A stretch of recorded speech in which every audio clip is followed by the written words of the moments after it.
Always welcome साथियों, digital class हमेशा आपके साथ इंजीनियर अपनी थ्योरी ऑफ मशीन सीरीज चल रही है। जो भी कंटेंट अब तक आपने पढ़ा है और आगे इस वीडियो में पढ़ने वाले हैं, सारा कंटेंट आपको पीडीएफ फॉर्मेट में अवेलेबल है।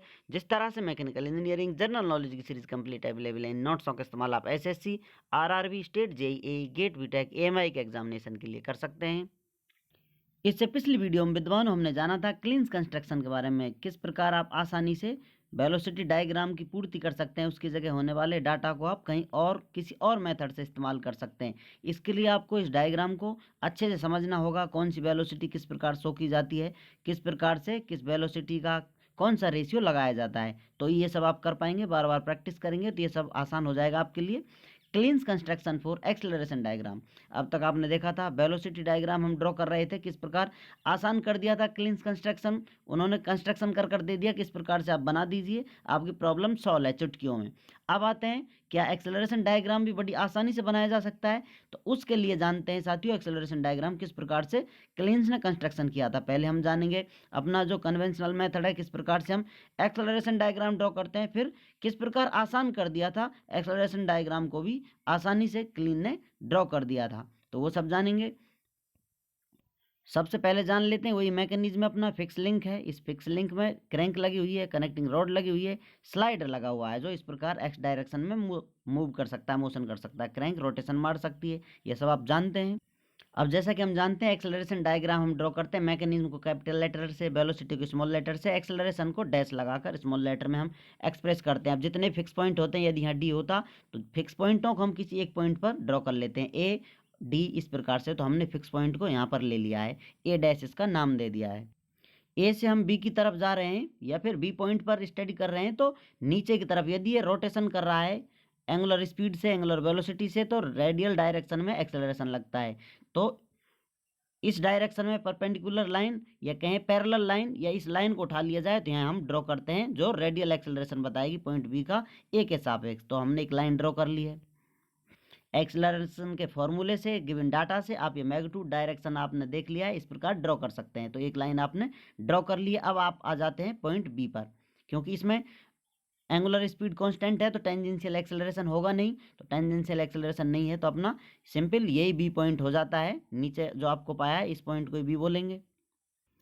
यहाँ ये डायग्राम आप देख सकते हैं, आपने ये पैरेलल लाइन ले ली थी, मैग्नीट्यूड डायरेक्शन आपको पता चल गया है, तो ये आपको एक्सेलरेशन बता रहा है, radial acceleration point B with respect to A. अब यहाँ से बी से हम देखते हैं, आप बी पर आ गए हैं, सी पर आपकी निगाहें जमी हुई हैं, तो आपको सिर्फ देखने को मिलेगा इस प्रकार से, इसके परपेंडिकुलर डायरेक्शन में आपको मोशन देखने को मिलेगा। क्योंकि आप इसके अलावा आगे पीछे इसे देख नहीं सकते क्योंकि फिक्स लिंक पर है। यदि आप मोशन करेंगे तो ये पॉइंट भी मोशन करेगा, ये रिजिड लिंक में हमने जान लिया था, ये इसका नेचर होता है। तो आपको सिर्फ परपेंडिकुलर डायरेक्शन में इसके मोशन रोटेशन देखने को मिलेंगे। अब ये किधर रोटेशन कर रही है आपको नहीं पता है, तो सिर्फ आप ये जो लाइन है परपेंडिकुलर लाइन ये ड्रॉ करेंगे तो आपको यहाँ आने पर, और दूसरा साथ ही इसी के साथ साथ रेडियल एक्सेलरेशन भी आपको फील होगा इस पॉइंट के सापेक्ष। क्योंकि यहाँ से आपको ऊपर नीचे रोटेशन करती हुई ट्रांसलेशन हो नहीं रहा है, इस प्रकार घूमती हुई नजर आएगी ऊपर नीचे, तो एक रेडियल एक्सेलरेशन देखने को मिलेगा, एक टेंजेंशियल एक्सेलरेशन यहाँ आपको देखने को मिलेगा। यहाँ पर आपको टेंजेंशियल एक्सेलरेशन देखने को नहीं मिला था क्योंकि एंगुलर स्पीड कांस्टेंट थी, लेकिन यहाँ पर चेंज हो रही है तो यहाँ पर आपको दोनों एक्सेलरेशन देखने को मिलेंगे, टेंजेंशियल भी और रेडियल भी। फर्स्ट रेडियल एक्सेलरेशन इस डायरेक्शन में देखने को मिलेगा, तो इसके लिए मैग्नीट्यूड डायरेक्शन आप इस प्रकार से फिक्स कर देंगे, एक लाइन ड्रॉ कर देंगे, इस प्रकार से आपने लाइन ड्रॉ कर दी है। रेडियल एक्सेलरेशन का क्या होता है, कोई भी लिंक या तो क्लॉकवाइज या एंटी क्लॉकवाइज रोटेशन करे, रेडियल एक्सेलरेशन हमेशा सेंटर की तरफ होता है, इसीलिए इसे सेंट्रीपिटल एक्सेलरेशन के नाम से भी हम जानते हैं। तो इसका तो हमें पता चल गया है, लेकिन ये टेंजेंशियल एक्सेलरेशन ऊपर होगा नीचे होगा किस डायरेक्शन में होगा आपको पता नहीं है, तो सिर्फ आप एक लाइन ड्रॉ कर देते हैं। पॉइंट बी पर थे हम, रेडियल एक्सेलरेशन बता दिया है और इस प्रकार आपने एक लाइन ड्रॉ कर ली है टेंजेंशियल एक्सेलरेशन के लिए। अब इस पॉइंट को हम फिक्स पॉइंट से भी देख सकते हैं, फिक्स पॉइंट ये अपना ए या आप डी नाम दे देते हैं इसका। तो अब यहाँ से डी से या फिक्स पॉइंट ए से आपको इसमें कोई रोटेशन होता हुआ नजर नहीं आएगा, सिर्फ ये एक्स डायरेक्शन में मोशन कर सकता है इस प्रकार से, और कोई इसके पास ऑप्शन बचता नहीं है, ऊपर नीचे इधर उधर कहीं मोशन नहीं कर सकता, सिर्फ एक्स डायरेक्शन में मोशन कर सकता है। तो ए से इसके पैरेलल लाइन ड्रॉ करेंगे, और ये लाइन अपनी पैरेलल थी ऊपर नीचे, तो आपको ये लाइन कट हो गया है तो इसको आप इससे कनेक्ट कर देंगे, नीचे वाली को इससे कनेक्ट कर देंगे, ये एक्सेलरेशन आपके पास था। तो इस प्रकार से एक खूबसूरत एक्सेलरेशन डायग्राम आपको प्राप्त हो जाता है। ये वाला। अब जो जो एक्सेलरेशन ली थी आपने उनका नामकरण कर दिया है। एक्सेलरेशन रेडियल एक्सेलरेशन थी, ये भी रेडियल एक्सेलरेशन था, ये टेंजेंशियल एक्सेलरेशन हमें प्राप्त हो गया है। अब इस लाइन को आप ऐड करते हैं, कनेक्ट करते हैं, तो ये अपना टोटल एक्सेलरेशन प्राप्त हो जाता है, कहा जाए रिजल्टेंट एक्सेलरेशन प्राप्त हो जाता है। ये था अपना सिंपल जिंदगी। अब आते हैं मेंटोस जिंदगी की तरफ। यदि आप ये डायग्राम ड्रॉ करना चाहते हैं या इसका सिमिलर डायग्राम ड्रॉ करना चाहते हैं तो क्लींस कंस्ट्रक्शन की हेल्प लेते हैं। किस प्रकार से आप डायग्राम ड्रॉ कर सकते हैं। ये फिक्स लिंक थी, अपना स्लाइडर था। उन्होंने बताया था कि जो ये आपकी क्रैंक है, यहाँ आपको नज़र आ रही है, इसका जो ये पॉइंट है सेंटर, यहाँ से आपने लाइन एक्सटेंशन किया था, एक परपेंडिकुलर ड्रॉ किया था क्लींस कंस्ट्रक्शन में। अब इसको रेडियस बना लीजिए, इस रेडियस का एक सर्कल ड्रॉ कर लीजिए। जो अपना कटिंग पॉइंट था ये वाला और ये सेंटर पॉइंट है, इसको एक सर्कल ड्रॉ कर लिया है। दूसरा जो आपकी कनेक्टिंग रोड है, इसका डायमीटर का एक सर्कल ले लीजिए। तो सेंटर पर आएंगे तो इस सेंटर से आप डायग्राम ड्रॉ कर लेंगे। इस प्रकार से दूसरा सर्कल ड्रॉ कर लिया है। अब जहाँ पर ये दोनों सर्कल कट कर रहे हैं एक दूसरे को, ये वाला और ये वाला, तो कट कर रहे हैं। अब उन कट करने वाले पॉइंटों पर आप उन दोनों पॉइंटों को ऐड कर दीजिए। एक ये पॉइंट है, दूसरा ये पॉइंट है, इनको आपने जोड़ दिया, कनेक्ट कर दिया है। बस हो गया आपका काम। अब ये लाइन थी अपनी जो बिल्कुल इसके इस प्रकार से हॉरिजेंटल लाइन थी अपनी। यह कहा जाए जो सेंटर था क्रैंक का और ये स्लाइडर इस लाइन में मोशन कर रहा था एक्स डायरेक्शन में, उस लाइन पर ये हॉरिजेंटल लाइन है ये वाली, इस क्रैंक वाली लाइन को और इस कनेक्टिंग रोड पर जो ये लाइन कट कर रही है, इन सभी को आपने जोड़ दिया है, ऐड कर लिया है। फिर देख लीजिए, ये नीचे आपकी फिक्स लाइन थी जो इस सेंटर पॉइंट को जोड़ रही है, ये लाइन क्रैंक और कनेक्टिंग रोड पर थोड़ी सी डिस्टेंस ट्रेवल की है और ये कट करने वाली लाइन। तो ये डायग्राम आपको प्राप्त हो जाता है। यही एक्सेलरेशन डायग्राम है। कितना सिंपल था क्लींस कंस्ट्रक्शन। इस डायग्राम से उसको कैसे रिलेट कर सकते हैं या उससे इसको किस प्रकार रिलेट किया जा सकता है, इसमें सिर्फ आपको करना होगा, इस डायग्राम को आपको 180 डिग्री रोटेशन देना होगा। 180 डिग्री घुमाने पर ये लाइन है, 180 डिग्री आप इसका रोटेशन दे देते हैं तो ये दोबारा 180 डिग्री पर ही आ जाती है। तो आप इधर जाएं या इधर जाएं, इससे कोई फर्क नहीं पड़ रहा है। आपका काम है 180 डिग्री इसको रोटेशन दे दीजिए। ये आपका डायग्राम था, इसको 180 डिग्री रोटेशन आप देंगे तो ये लाइन तो आपकी घूमकर ए इधर आ जाएगा, सी दूसरी तरफ चला जाएगा। एक्सचेंज कर लेंगे अपनी पोजीशन, सी डैश इधर आ गया है, ए डैश इधर आ गया है।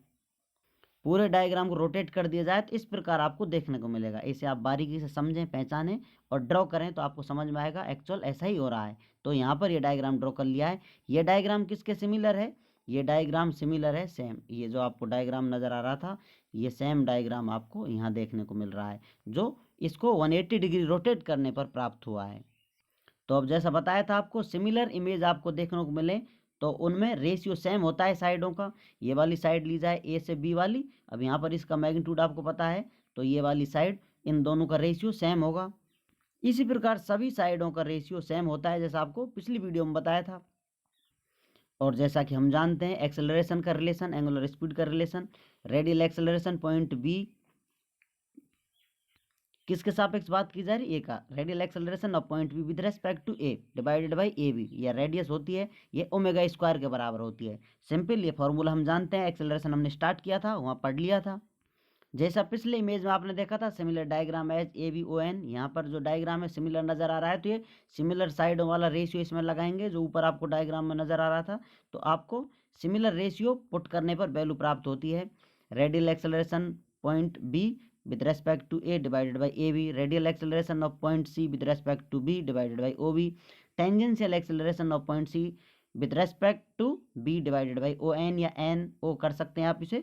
एक्सेलरेशन टोटल एक्सेलरेशन प्राप्त हो रहा है वो n a, इनका रेशियो किसके बराबर है, इसमें से हमको एक का रेशियो पता है, ये सभी रेशियो समान होंगे तो ये भी सभी ओमेगा स्क्वायर के बराबर प्राप्त हो जाते हैं।